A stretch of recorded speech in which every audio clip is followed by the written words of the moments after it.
Everyone's heard of Rabaul. Most people know it as a name on a map, a dot on the Pacific, somewhere far away that flickers briefly in documentaries before the camera cuts to somewhere else. But what happened there, what was built there, what was survived there, is one of the most extraordinary stories the entire war produced. And almost no one talks about it the way it deserves to be talked about. By 1943, the Japanese garrison at Rabaul was cut off. Not quickly, not dramatically, not with a single decisive naval battle that ended things cleanly. It happened slowly, methodically, the way a tourniquet tightens. Allied air power began strangling the sea lanes. American submarines lurked beneath every supply route. Ships that tried to run the gauntlet simply didn't arrive.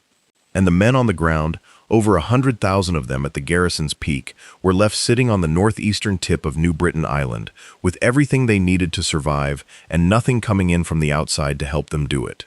What happened next is the part no one expects. They didn't collapse, they didn't starve, they didn't surrender. They built, they farmed, they dug, they engineered, they created, from the volcanic soil of a South Pacific island, one of the most complete self-sustaining military communities in the entire history of warfare.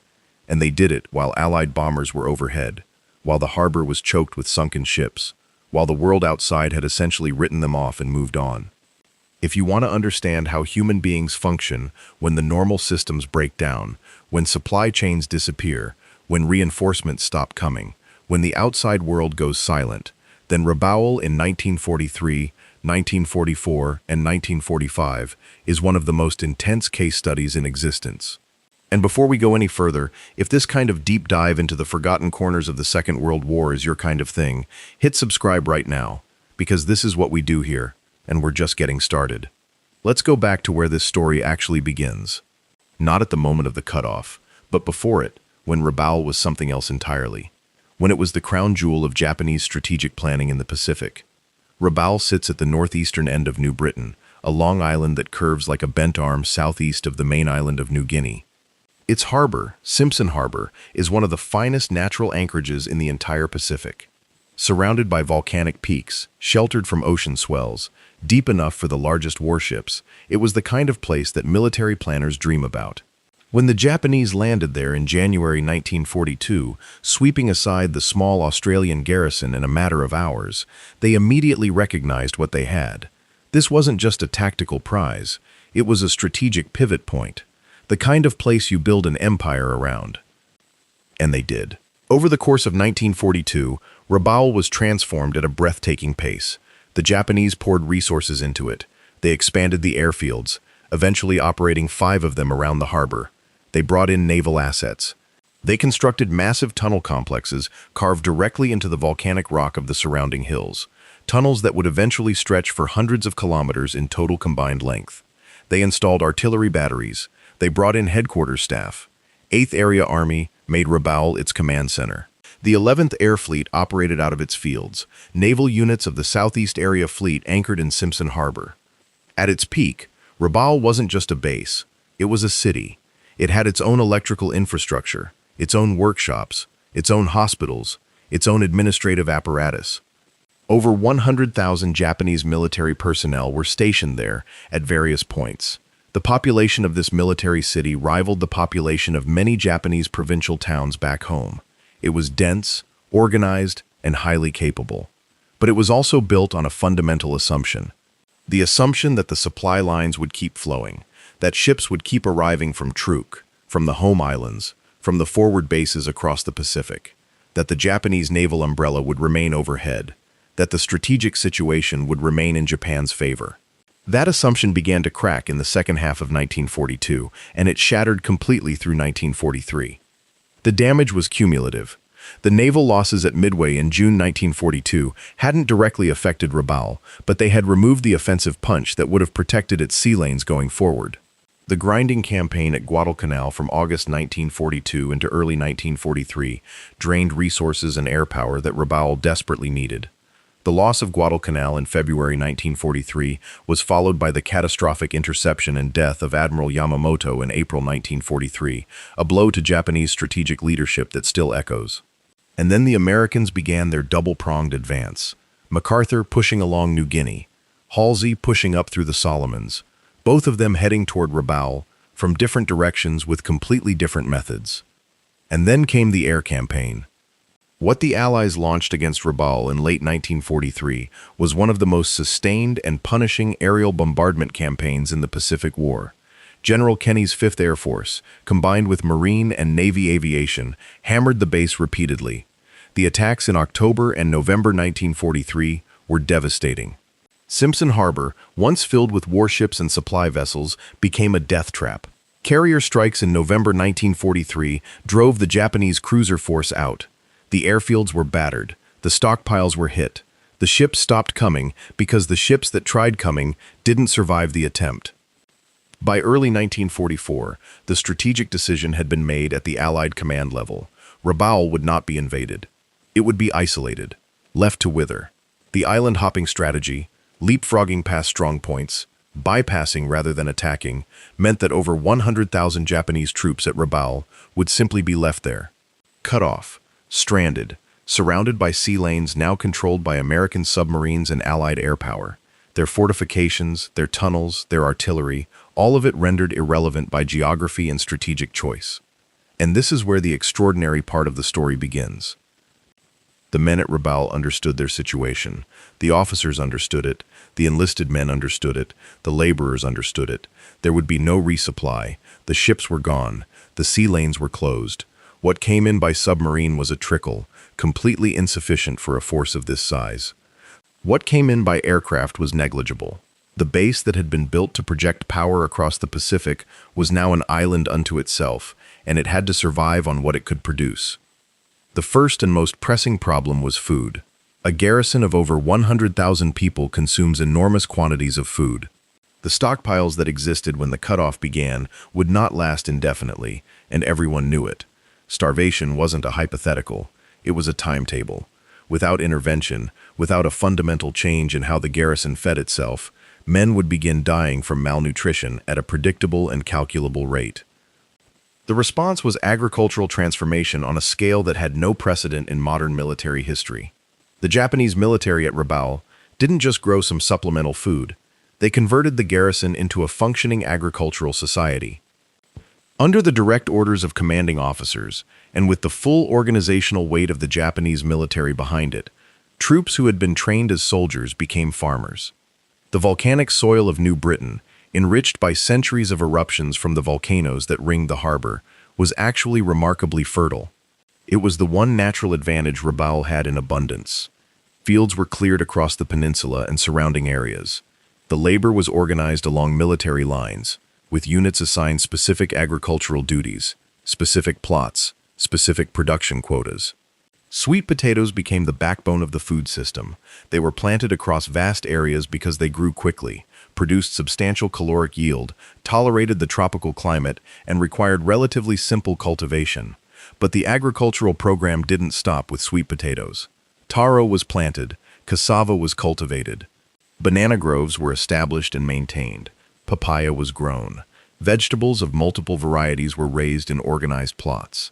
Anything that could be grown in the volcanic tropical environment of New Britain was tried, evaluated, and incorporated into the production system. The scale was staggering. Thousands of hectares of land were brought under cultivation around the Rabaul Peninsula. Units that had been combat formations became agricultural collectives during the extended period of isolation. Officers who had commanded troops in battle found themselves managing harvest schedules and irrigation systems. The organizational discipline of the Japanese military, which had made it such a formidable fighting force, was now applied to keeping 100,000 people fed, in the absence of any external supply. Animal husbandry was added to the agricultural enterprise. Pigs were raised. Chickens were kept. The protein gap that would have opened as preserved military rations ran out was partially bridged by these livestock programs. Fishing was organized and systematized, with boats going out regularly into the waters around New Britain under the shadow of Allied air dominance to bring in fish that supplemented the agricultural output. The Japanese even organized the collection and cultivation of edible wild plants native to the island, expanding their food sources into categories they had never previously considered as military provisions. The medical implications of this agricultural transformation were enormous.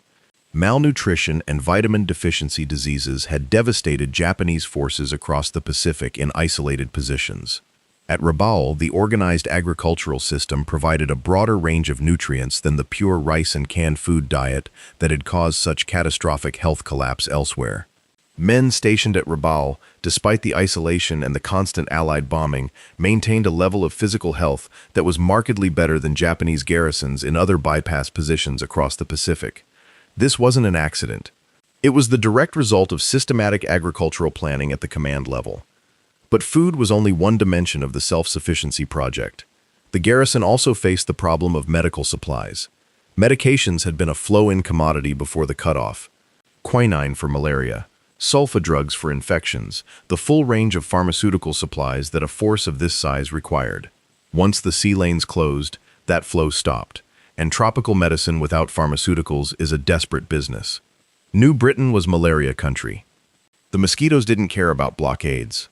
They kept biting regardless of whether the supply ships were arriving. The Japanese medical personnel at Rabaul attacked this problem with a combination of improvisation and genuine scientific rigor. They established systematic quinine production from local cinchona trees. The cultivation of cinchona, the bark of which is the source of quinine, had to be expanded dramatically, but the trees existed on the island and in the surrounding region. Military personnel were assigned to harvest and process the bark. Extraction processes were developed using whatever chemical equipment was available at the base. The result was a locally produced quinine supply that, while not equivalent to pharmaceutical-grade production, provided meaningful anti-malarial protection to a workforce that would otherwise have been devastated by the disease. Beyond quinine, the garrison's medical staff cataloged and utilized local medicinal plants. Traditional New Britain botanical medicine had existed for generations, and the Japanese military physicians, working with whatever knowledge was available to them, incorporated these plants into their treatment protocols. This wasn't folk medicine replacing modern medicine entirely. It was a pragmatic response to the disappearance of modern pharmaceutical supplies. It worked imperfectly, but it worked, and the garrison maintained medical functionality throughout the isolation period at a level that would have been impossible without it. The workshops and manufacturing operations at Rabaul expanded to fill the gaps left by absent supply ships. Machinery that would normally have been sent back to Japan for repair was repaired on site. The engineering personnel at the base, and there were substantial numbers of them, adapted to producing components, tools, and equipment that the garrison required. Metalworking shops that had been set up for base maintenance were repurposed to manufacture a remarkable range of items. Farming tools, medical instruments, replacement parts for vehicles and machinery, components for electrical systems. The creative output of these workshops, operating under resource constraints that would have paralyzed a less organized force, was one of the most overlooked aspects of Rabaul's self-sufficiency. The electrical infrastructure deserves particular attention. Rabaul had been built with substantial electrical generating capacity, essential for running the underground tunnel complexes and the surface facilities that supported the garrison. As the isolation continued, fuel for generators became a concern. The Japanese addressed this with hydroelectric projects, taking advantage of the island's rainfall and terrain to generate power without consuming petroleum that was now irreplaceable. Small-scale hydroelectric installations were built in the hills around Rabaul, providing reliable power generation that supplemented and eventually partially replaced the diesel generators that had been the original power source. Water supply, which might seem like a trivial concern on a tropical island with abundant rainfall, was actually a serious engineering challenge. The garrison's water demand was enormous, and organized collection, filtration, and distribution systems had to be maintained and in some cases constructed from scratch.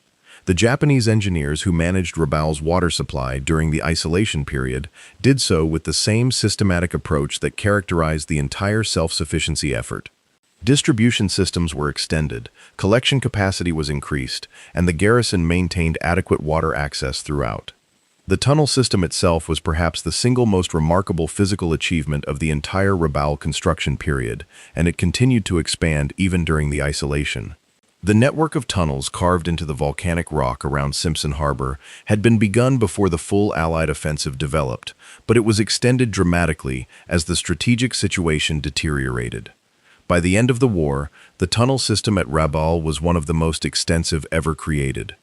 hundreds of kilometers of tunnels, chambers carved out of solid rock, connecting different parts of the garrison, providing shelter from the Allied bombing that continued intermittently throughout the isolation period, housing headquarters facilities, hospitals, storage areas, repair shops, and living quarters. The tunnels were not just protection from bombs, they were the structural skeleton of the garrison's continued existence. When the surface facilities were hit, when the harbor was being hammered, when the Allied aircraft were overhead, life continued underground. The tunnels allowed the garrison to maintain its organizational coherence even when the surface was under attack. Command posts functioned, medical facilities operated, storage remained protected.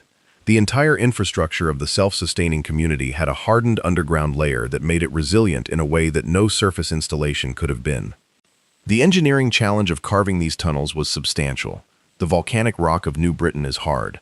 The equipment available was a combination of purpose-built tunneling machinery, standard military engineering tools, and sheer human labor. Thousands of workers, military personnel and local laborers were employed in the tunneling projects. The Japanese military's organizational capacity for mobilizing and directing mass labor projects, developed over years of infrastructure construction in China and elsewhere in the Pacific, was applied at Rabaul with the same ruthless efficiency.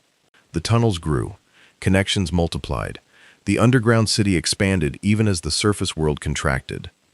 Life inside this tunnel system during the isolation years was not comfortable. It was dark, humid, poorly ventilated in many sections, and profoundly claustrophobic.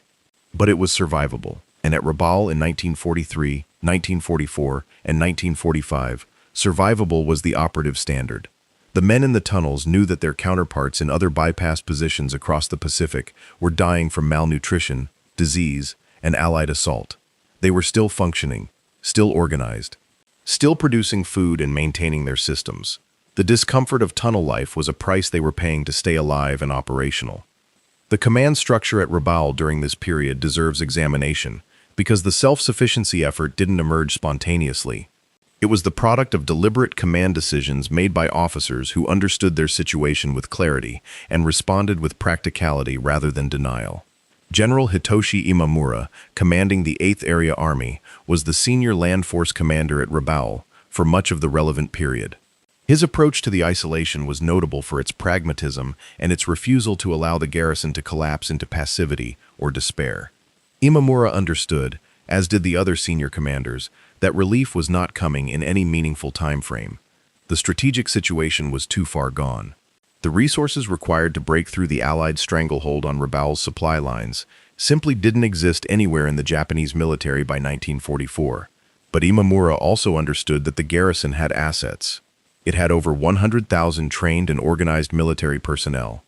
It had engineering capacity. It had the volcanic soil of New Britain. It had the organizational framework of the Japanese military. These assets could be turned toward survival if the decision was made clearly and implemented systematically. The decision was made.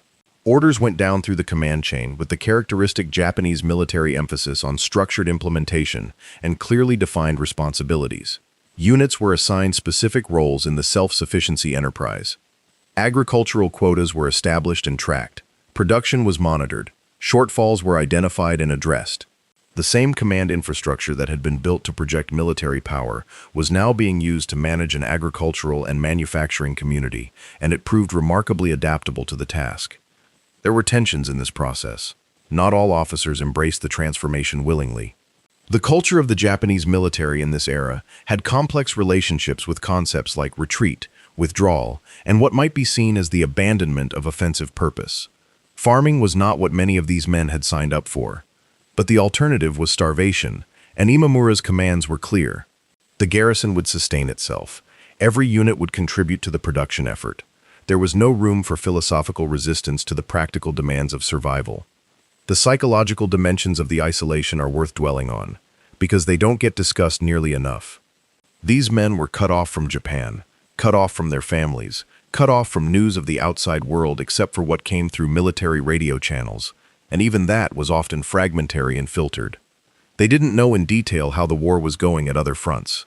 They had general awareness that the situation was deteriorating, but the full picture of Allied advances, the island-hopping campaign, the collapse of Japanese positions across the Pacific, was not something they experienced directly. What they experienced directly was the silence of the sea.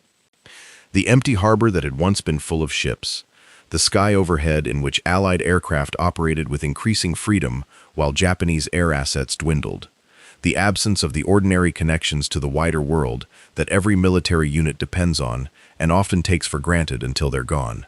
Letters from home stopped arriving regularly. Replacement personnel stopped coming. The normal human connection between a soldier in the field and the society that sent him there was severed.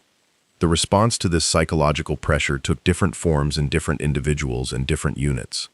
Some men threw themselves into the work of self-sufficiency with an intensity that was probably partly a response to the anxiety of the situation.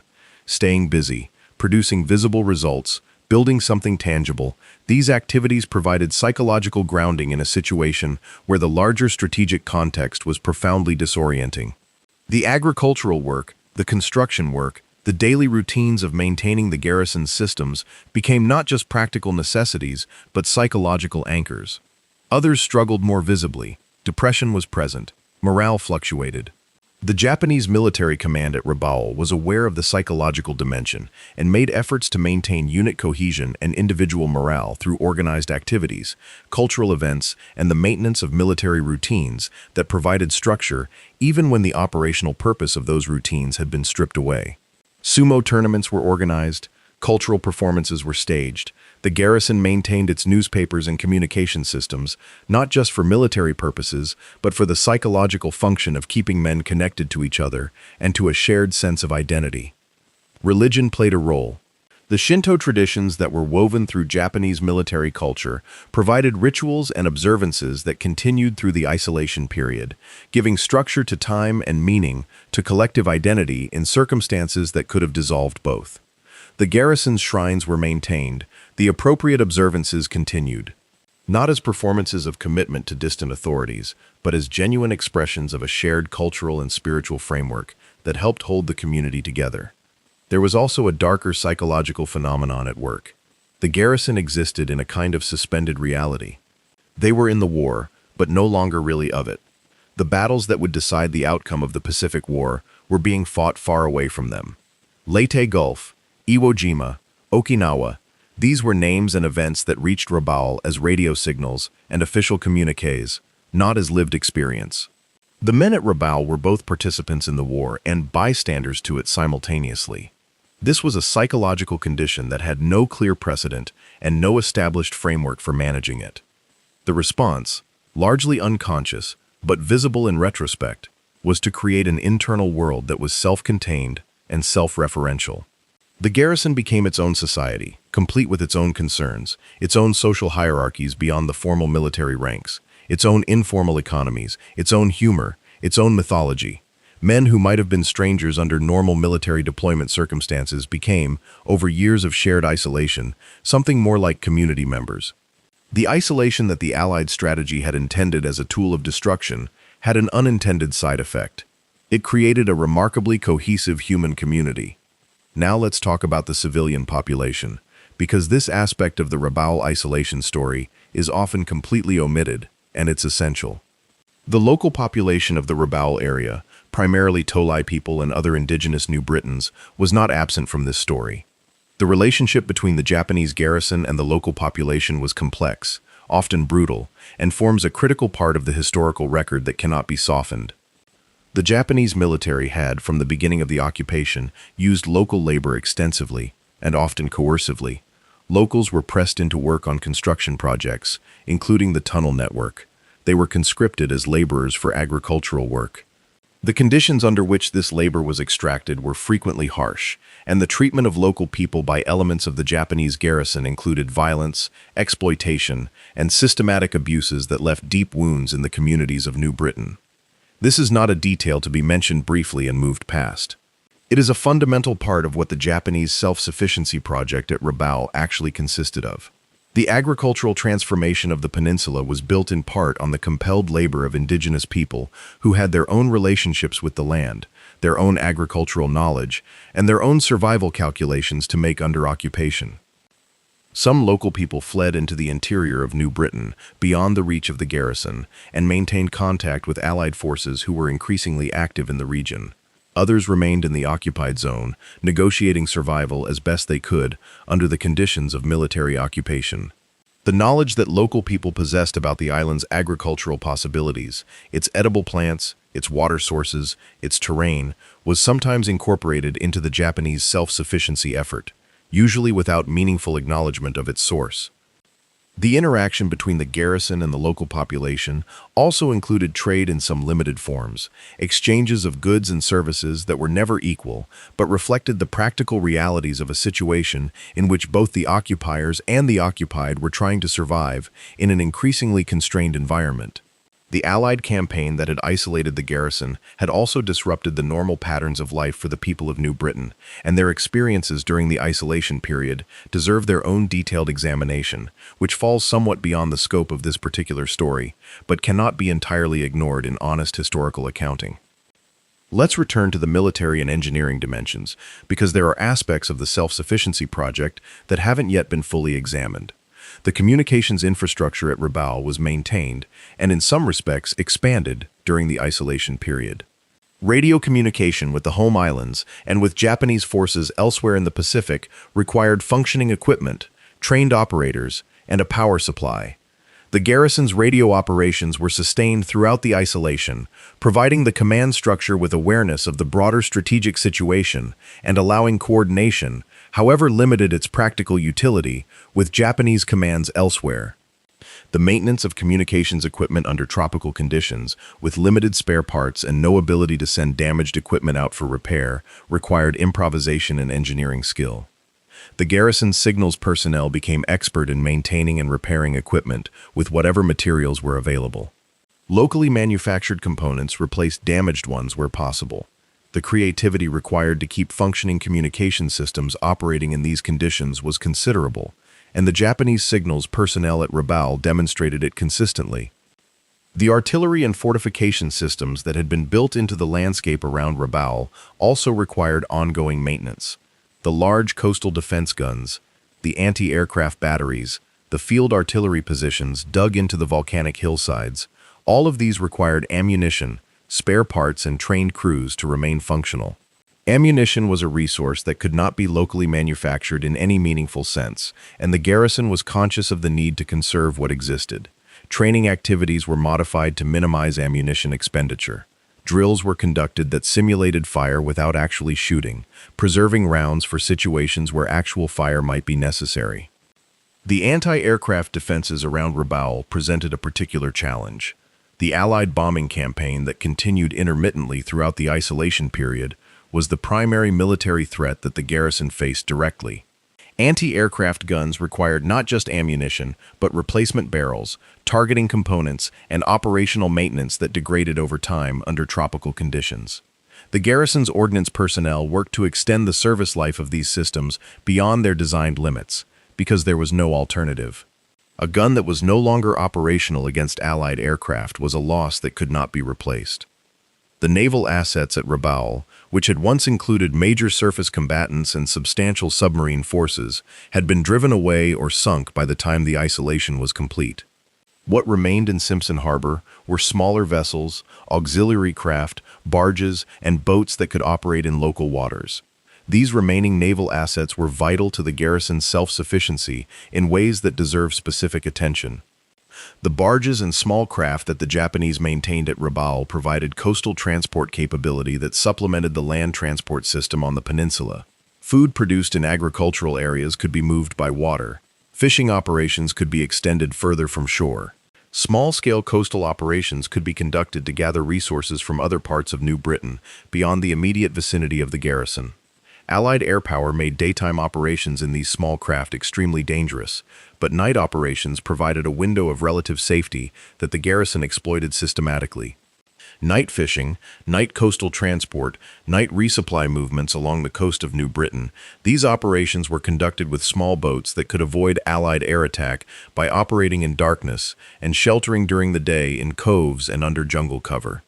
The Japanese skill in small craft night operations, which had been developed and refined during the earlier phases of the Pacific Campaign for supply runs to isolated island garrisons, was now being applied to sustain their own isolated garrison.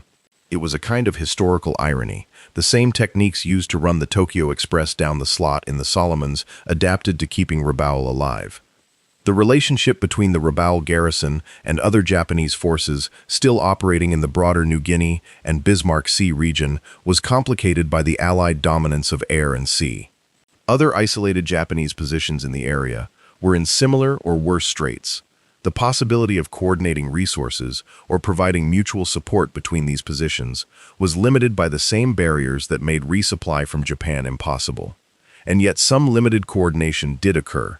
Small craft movements and occasional radio-coordinated operations connected Rabaul with other Japanese positions in ways that, while not decisive, represented ongoing military coherence in a situation that could easily have collapsed into complete fragmentation.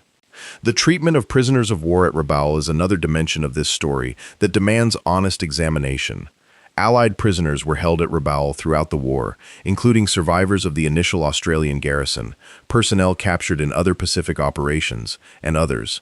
The conditions in which these prisoners were held deteriorated as the garrison's own situation deteriorated, and the historical record includes accounts of mistreatment, forced labor, and deaths among the prisoner population that stand as serious charges against the Japanese command at Rabaul.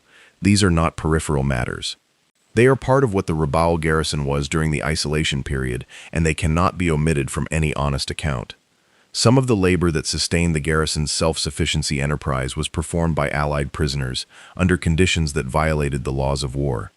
This complicates the narrative of resourceful survival that dominates most popular accounts of Rabaul's isolation period. The ingenuity and organizational capability that made the self-sustaining garrison possible cannot be cleanly separated from the coercive and often brutal labor systems that were part of its operation. Both are true simultaneously. The achievement was real, the abuses were real. Honest history requires holding both of those things at the same time. Let's look at the food system more deeply, because it was truly the foundational achievement of the entire self-sufficiency project, and its sophistication deserves extended examination. The Japanese military at Rabaul didn't just turn soldiers into farmers in an improvised and chaotic way. They applied systematic agricultural science to the problem of feeding the garrison. Japanese agronomists and agricultural specialists who happened to be present with the military establishment at Rabaul were identified and their expertise mobilized. The volcanic soils of New Britain were analyzed and their characteristics were used to guide planting decisions. Crop rotation was practiced to maintain soil fertility over the extended period of cultivation. The Japanese military agricultural system at Rabaul operated with an awareness that they were not running a temporary emergency food production program. They were establishing a permanent agricultural base that would need to produce reliably for years. This long-term perspective influenced every aspect of how the agricultural system was designed and managed. Fields were not simply cleared and planted and then left to produce until they exhausted themselves. Soil management, composting, green manuring, and the use of volcanic mineral additions to maintain fertility were all practiced. Water management was critical in the tropical environment of New Britain, where rainfall could be intense and unpredictable. Irrigation systems were built and maintained in areas where the natural rainfall distribution was insufficient for optimal crop production. Drainage systems were constructed in areas where waterlogging threatened root crops. The agricultural engineering embedded in the Rabaul self-sufficiency effort was not sophisticated by civilian agricultural standards, but it was vastly more sophisticated than anything that had been attempted by any previous military force in comparable circumstances. The distribution of food production across the garrison created a system that was resilient to local failures. If one agricultural area was hit by a storm or suffered a crop failure, other areas could compensate. The deliberate geographic distribution of production was a form of risk management, spreading the vulnerability so that no single event could collapse the entire food supply. This distributed approach also made the agricultural system harder for Allied bombing to disrupt. Hitting individual fields and farming areas was not an efficient use of Allied air resources, and the dispersal of production across a wide area meant that even deliberate attacks on the garrison's agriculture would have had difficulty producing catastrophic effects. The caloric math of feeding over 100,000 people from local production was daunting. An average soldier requires something in the range of 3,000 calories per day for active duty. At full garrison strength, that's 300 million calories per day. Even at reduced activity levels appropriate for a garrison not engaged in heavy combat operations, the daily caloric requirement was enormous. The agricultural system at Rabaul produced substantial quantities of food, but it almost certainly could not have fully met this theoretical requirement from agricultural output alone. What made the system work was a combination of local agricultural production, fishing, the consumption of remaining military stockpiles at a managed rate, and the general reduction in caloric requirements that came from reduced operational activity. Soldiers in isolated garrison duty who are primarily engaged in farming and maintenance rather than combat operations consume fewer calories than those in active combat. This reduction in consumption, combined with increased local production, meant that the caloric gap between what the garrison could produce locally and what it would have needed under full operational conditions was manageable. The men were not well fed by any comfortable standard, but they were not starving, and that distinction made all the difference. The nutritional quality of the diet, not just its caloric content, also benefited from the breadth of the agricultural program. Sweet potatoes and other root vegetables provide vitamins and minerals that a pure rice diet lacks. The fishing operations provided protein and omega fatty acids. The animal husbandry programs provided additional protein from pork and poultry, though in quantities that were modest relative to the size of the garrison. The variety in the garrison's food production meant that the nutritional deficiency diseases that plagued Japanese forces in other isolated positions were significantly less prevalent at Rabaul. Beriberi, which results from thiamine deficiency and had been a catastrophic problem for Japanese forces dependent on polished white rice, was less common at Rabaul precisely because the diversified diet provided thiamine from non-rice sources. Scurvy, which results from vitamin C deficiency, was addressed by the cultivation and consumption of fresh fruits and vegetables that provided ascorbic acid in adequate quantities. Night blindness and other manifestations of vitamin A deficiency were similarly less prevalent because the diet included sufficient carotenoid-containing vegetables. The medical outcomes at Rabaul were, in nutritional terms, significantly better than comparable isolated Japanese garrisons, and the agricultural diversity of the self-sufficiency system was the primary reason. The social organization of the agricultural work created community structures that had unexpected benefits. Units that worked together in the fields developed relationships and cohesion that were different in character from, but arguably as strong as, the bonds formed under combat. The shared labor, the shared investment in a harvest, the collective achievement of feeding themselves through their own work created a group identity among the garrison's farming units that sustained morale in ways that formal military structures alone could not have produced. Men who were farming together were not sitting idle, not brooding about their isolation, not calculating their chances of survival in a purely abstract way. They were doing something concrete and visible and necessary, and that engagement with meaningful work is one of the most powerful psychological stabilizers available to human beings in difficult circumstances. The Japanese military's attitude toward labor, shaped by cultural values around diligence and collective responsibility, meant that the farming work carried no stigma within the garrison's social hierarchy. Officers farmed alongside enlisted men. The distinction between physical labor and command function was blurred in ways that would have seemed transgressive in the peacetime Japanese military, but that made perfect sense under the logic of survival. When everyone's survival depends on the productivity of the agricultural system, everyone's participation in it is not degradation but necessity, and necessity understood by all. The engineering achievements at Rabaul during the isolation period continued to expand in ways that went beyond immediate survival requirements. The Japanese engineers who built and extended the tunnel system were not simply creating shelter. They were building a permanent underground community that could theoretically sustain itself indefinitely. The tunnels included not just storage and shelter, but workshops, command centers, operating rooms, communication facilities, and living spaces that were designed for long-term occupation. The engineering ambition of this underground expansion, conducted while Allied aircraft regularly flew overhead, was remarkable in its scope and in the discipline required to execute it. The geological conditions of the Rabaul area presented both advantages and challenges for the tunneling work. The volcanic rock was hard and stable in most areas, but the presence of active volcanism in the region meant that some areas were geologically dynamic and potentially dangerous for tunnel construction. The engineers had to navigate these conditions without the benefit of comprehensive geological surveys or modern ground-penetrating technology.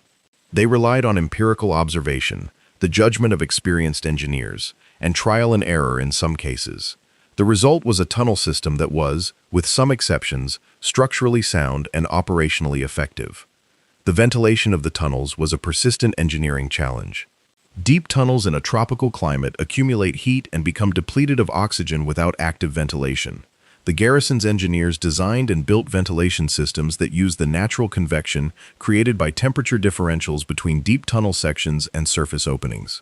These natural ventilation systems were supplemented in critical areas by mechanical fans driven by the garrison's electrical system. The combination kept the most important tunnel sections habitable, even during extended periods when personnel could not operate on the surface. The humidity inside the tunnels was also a serious problem. High humidity creates conditions favorable to the growth of mold and fungus, causes corrosion of metal equipment and weapons, and promotes various health problems including respiratory infections and skin conditions. The garrison's engineers attempted to address the humidity problem through drainage systems that removed standing water, through the use of available desiccant materials, and through ventilation that exchanged humid tunnel air with drier surface air during periods of low Allied air activity. The results were imperfect but adequate, and the tunnel communities remained functional throughout the isolation period despite the humidity challenges. The hospital facilities that the garrison maintained during the isolation period represent another dimension of the self-sufficiency achievement. Military medicine at scale requires not just medications, but equipment, sterilization facilities, surgical capability, and trained personnel. All of these existed at Rabaul before the isolation, but maintaining them without external supply required ongoing improvisation. Surgical instruments were cleaned, sharpened, and repaired rather than discarded and replaced. Sterilization was maintained using locally generated steam. Anesthetic materials, which are among the most difficult to substitute, were conserved with careful protocols that prioritized their use for the most critical procedures. The garrison's medical personnel, who included physicians trained in Japanese medical schools with genuine competence in tropical medicine and surgery, provided care that prevented the medical collapse that afflicted many other isolated Japanese positions. The death rates from disease at Rabaul, while not negligible, were significantly lower than those at positions like New Guinea and various Solomon Islands garrisons, where the combination of disease, starvation, and Allied attack produced catastrophic mortality. This better outcome at Rabaul was the product of the entire self-sufficiency system working together: food security supporting immune function, medical care treating disease before it became fatal, shelter protecting personnel from the elements, and organization maintaining the systems that supported all of these. There's a dimension to the Rabaul story that speaks directly to a fundamental question about human organization under extreme stress. The question is whether large human groups, stripped of external support and facing genuine existential threat, can maintain the social cooperation and organizational discipline necessary to sustain themselves through collective action. The historical record provides mixed answers to this question. Many isolated communities under similar pressures have fragmented, have descended into internal conflict, have collapsed under the weight of impossible circumstances. Rabaul provides one of the most clear-cut examples in modern history of a large, isolated community successfully sustaining itself through organized collective effort for an extended period. Over 100,000 people, 3 years of substantial isolation, a hostile tropical environment, continuous Allied air pressure, the absence of any meaningful external support, and yet the garrison maintained its organizational coherence, its production systems, its medical functionality, and its social stability from 1943 until the end of the war in August 1945. Not comfortably, not without suffering, not without the moral compromises that characterized Japanese military conduct across the Pacific. But functionally, in terms of maintaining collective survival, it worked. The reasons it worked are worth cataloging explicitly. The organizational framework of the Japanese military provided a pre-existing structure that could be adapted to new purposes without being rebuilt from scratch. The discipline that the military had instilled in its members, whatever the costs of that discipline in human terms, provided the behavioral predictability that collective action requires. The leadership decisions made by Imamura and other senior commanders, reflected a realistic assessment of the situation and a pragmatic commitment to doing what was necessary rather than what was doctrinally comfortable. The agricultural richness of the volcanic environment provided the raw material that the garrison's organizational energy could work with. And the sheer size of the garrison meant that the human capital available to address every problem was substantial. None of these factors alone would have been sufficient. A smaller garrison with equally good leadership in poorer terrain might have starved. A garrison of the same size in equally good terrain with ineffective leadership might have collapsed into chaos. A garrison of the same size with good leadership and rich terrain but without the organizational discipline to implement coordinated solutions might have produced enough food for some, but not enough for all. The specific combination of factors at Rabaul produced a specific outcome that deserves to be understood as the product of that combination rather than as either inevitable or miraculous. The